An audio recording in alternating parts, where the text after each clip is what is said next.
আমি আমার সন্তানদেরকে বলবো, ইনশাল্লাহ দৃঢ় হও, শক্ত হও, রাজনীতিতে কোনো দুর্বলের খাওয়া নাই। জুলাই আমাদের লড়াই, এবং এই জুলাইয়ের মাধ্যমে আমরা আমাদের যে হক এবং হিস্সা বুঝে নেওয়ার জন্য যেই দাবি উত্থাপন করেছি, আমাদের এই দাবিকে দুর্বল করে দেওয়ার জন্য যারা বুঝে হোক না বুঝে হোক পথের সামনে এসে দাঁড়াবেন, আমরা আপনাদেরকে তোয়াক্কা করার সুযোগ পাবো না, করব না। আমরা আপনাদের ভুলের কারণে, আপনাদের ভুল অবস্থানের কারণে আমরা আমাদের রক্তের মূল্য এভাবে হাতছাড়া করব, এত সহজে আমরা এই রাজনীতির পথ থেকে আমরা সরে দাঁড়াবো না। আপনারা যারা মনে করতেছেন যে একটু ধাক্কা দিলেই মনে হয় আমরা আমাদের রাজনীতি ছেড়ে দিব, আপনারা ভুল মনে করতেছেন। ইনশাআল্লাহ সেই শারহে সদরের সাথে, সেই আত্মবিশ্বাসের সাথে আমরা রাজনীতি করতেছি। এবং আমি ওলামায়ে কেরামকে কথাও বলবো, বাংলাদেশে ওলামায়ে দেওবন্দকে আমি এই কথাটা বলবো। আমি সেদিনও বলেছি, শাইখুল হিন্দ রহমতুল্লাহ আলাইহি থেকে নিয়ে আজ পর্যন্ত আমাদের রাজনীতির যেই ধারা, সেটার মধ্যে সবসময় এটাই আছে যে আমরা নানা সময়ে, এবং এটা ইসলামের মূল উসুলের মধ্যেই পড়ে, যে উপস্থিত বড় মাকসাদ হাসিল করার জন্য, বড় শত্রুকে দমন করার জন্য ছোট ছোট ভিন্ন মতাবলম্বীদের সাথে নিজেদের ভিন্ন মতগুলোকে তখন এটাকে মিনিমাইজ করা হয়, এটাকে এড়িয়ে চলা হয়। কাদিয়ানীদের অমুসলিম ঘোষণার মাসআলার সময় শিয়াদের সাথে পর্যন্ত সমন্বয় তৈরি করা হয়েছে, বেরলভী আর জামাতের সাথে তো করাই হয়েছে, আহলে হাদিসদের সাথে করা হয়েছে, সবকিছু করা হয়েছে। এই অন্তর্বর্তীকালীন সরকারের আমলে, এই অন্তর্বর্তীকালীন সরকারের শেষ সময়ে, যখন এই প্রাথমিক বিদ্যালয়গুলোতে গানের শিক্ষক নিয়োগের সিদ্ধান্ত হয়ে গেল, অথচ কোরআন শিক্ষক নিয়োগ দেওয়ার সিদ্ধান্ত হলো না। আমাদের বর্তমান জাতীয় মসজিদের খতিব হযরত মাওলানা আব্দুল মালিক সাহেব হুজুর হাফিজাহুল্লাহ, হুজুরের রুমে মিটিং হলো। সেই মিটিং এ চরমনাই পীর সাহেব হুজুর, সেই মিটিং এ জামাত ইসলামের আমির ডক্টর শফিকুর রহমান সাহেব, এবং সেই মিটিং এর দাওয়াত দানকারী হলেন খতিব হযরত মাওলানা আব্দুল মালিক সাহেব। সেই মিটিং এ আমিও উপস্থিত। সেই মিটিং এ আমাদের ভাই মাওলানা আহমদুল্লাহ, শাইখ আহমদুল্লাহ, উনিও উপস্থিত। এবং সেখানে আলোচনা হলো, এবং সেই আলোচনার শেষে সেখানে আরো কথা হলো। সেখানে আমাদের জামিয়াতুল উলুম মাদ্রাসার যিনি শাইখুল হাদিস হযরত মাওলানা আবুল বাশার সাহেব হুজুরও উপস্থিত। এখন যেই প্রশ্ন যে আমাদের বাংলাদেশের নেক্সট, আমাদের পরবর্তী প্রজন্ম, আমাদের সন্তানরা প্রাইমারি স্কুলে পড়বে, সেই প্রাইমারি স্কুলে গানের শিক্ষক নিয়োগ হবে না কোরআনের শিক্ষক নিয়োগ হবে, প্রশ্ন যখন এখানে, তখন এই প্রশ্ন সমাধানে জামাতে ইসলামের আমির খতিব মাওলানা আব্দুল মালিক সাহেবের সাথে থাকবেন কি থাকবেন না, এই প্রশ্ন ওই বৈঠকে ওকে উত্থাপন করার চেষ্টা করেছিলেন, ঘুরায় ফিরায় করার চেষ্টা করেছিলেন। শেষ পর্যন্ত আব্দুল মালিক সাহেব হুজুরকে বললাম যে আপনি ফয়সালা দেন। তখন হুজুর একটা ওয়াফদ এবং প্রতিনিধি দল ঠিক করলেন যে প্রধান উপদেষ্টার সাথে দেখা করতে যাওয়া হবে। সিদ্ধান্ত হুজুর দিলেন, খতিব আব্দুল মালিক সাহেব হুজুর।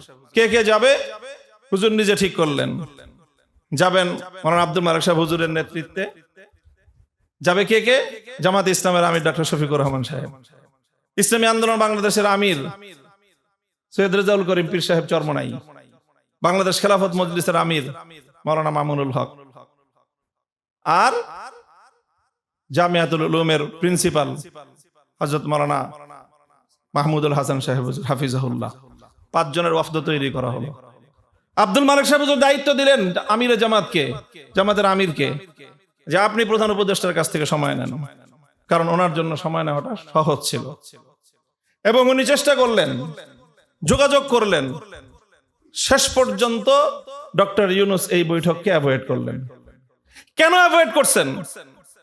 কারণ এই লোকগুলো যদি ওনার কাছে যা একটা বৈঠকে বসে, খতিব আব্দুল মালিক সাহেব থাকবেন, আমিরে জামাত থাকবে, চরমনাই পীর সাহেব থাকবে, মামুনুল হক থাকবে, সেই বৈঠকের ওনার কাছে যে প্রস্তাব দেওয়া হবে সেই প্রস্তাব এড়ায় যাওয়ার হিম্মত এবং সেই ক্ষমতা ডক্টর ইউনূসের ছিল না।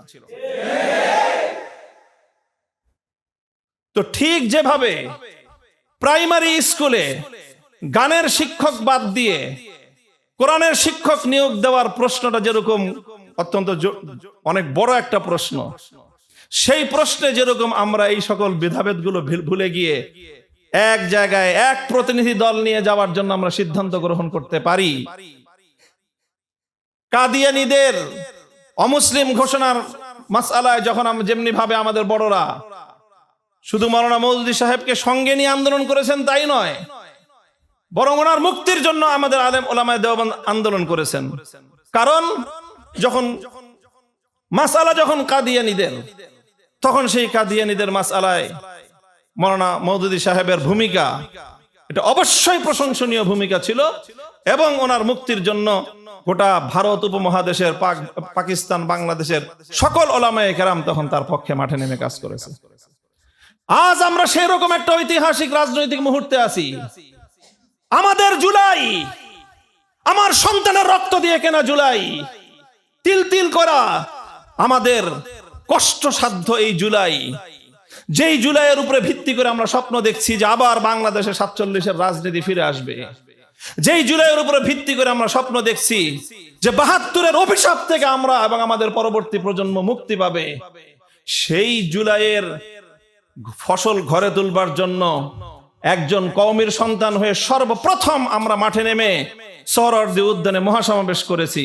অন্য সকলের চেয়ে 10 কদম যখন আমরা এগিয়ে গিয়েছি, এখন আপনারা নানা নামে বাহানায় আমাদের জুলাইয়ের এই ফসল ঘরে তুলবার আন্দোলনকে বিভক্ত করবার, দুর্বল করার চেষ্টা করবেন।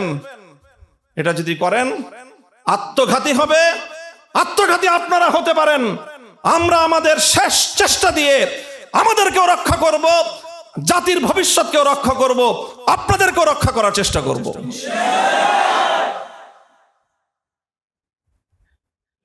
এটা আমার খুব স্পষ্ট আমার অবস্থান, আমার কথা, আমার বক্তব্য। আজকে সরকার, বিএনপি যদি জুলাই চেতনা বাস্তবায়ন করার উদ্যোগ গ্রহণ করে, আমরা যে নতুন বাংলাদেশ, নতুন ভাবে বিনির্মাণের যে স্বপ্ন নিয়ে জুলাই বিপ্লব হয়েছে, সেই জায়গাটায় বিএনপি যদি আন্তরিকতার পরিচয় দেয়, তাহলে রাজনৈতিক কোনো বিরোধের তোয়াক্কা করব না। বিএনপি এবং সরকারের সেই উদ্যোগকে যতভাবে সহযোগিতা করতে হয়, সর্বভাবে সহযোগিতায় আমরা থাকবো ইনশাআল্লাহ। কিন্তু এই জুলাইকে গুরুত্বহীন করার যে কোনো উদ্যোগ সরকার যদি গ্রহণ করে, অন্য কেউ থাকুক বা না থাকুক, আমরা সেই উদ্যোগের বিরুদ্ধে যুদ্ধ করব। এটা পরিষ্কার কথা। আমাদের বুঝে শুনে আন্দোলনের মাঠে নামছি, এবং এই আন্দোলনকে ইনশাআল্লাহ আমরা গন্তব্য পর্যন্ত পৌঁছে ক্ষান্ত হবে ইনশাআল্লাহ। আমাদের হারানোর তো কিছু নাই, হারানোর কিছু নাই। হয় আমরা বিজয়ী হয়ে সুফল ঘরে নিয়ে ফিরবো, আর না হয় হযরত হুসাইনের মতো ইতিহাসের পাতায় আল্লাহর নিকট আমরা আমাদের প্রাপ্য বুঝে নিব আল্লাহর কাছ থেকে।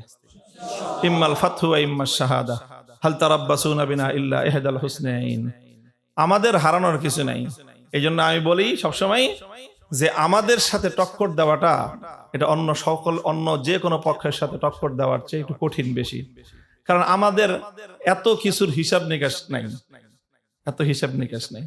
এত হিসাব নিকাশ থাকলে আজকে আমি নিশ্চিতভাবেই সংসদে থাকতাম, একটা মন্ত্রণালয় থাকতো আমার।